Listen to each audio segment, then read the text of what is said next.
But what Second, when you believe that you have a very huge superpower backing, and you believe that you are more strong, you lose wisdom. You believe the force, the power. You don't believe the interest of your people, or the consequences, how long it goes. So that is why I don't believe, unless a balance of power comes, unless the superpowers understand the reality that they have no interest to make people fight and kill each other, but find a solution and forcing us to agree, or otherwise leave us to agree between us.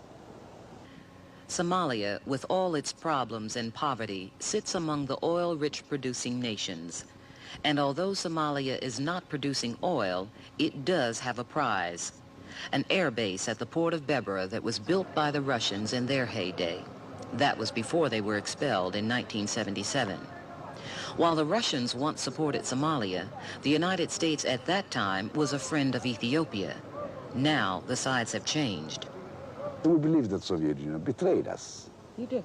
Yes, that is what we believe, because we had an agreement that we should not kill or hit on the back one to another.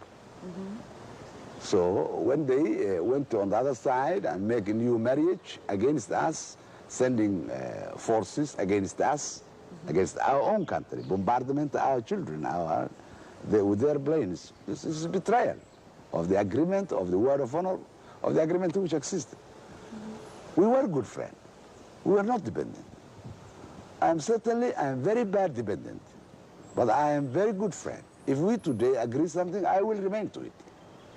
But at the level of friend, not at the level of dependent. We hate dependent. We hate colonialism. We hate those who believe colonialism and man on other man.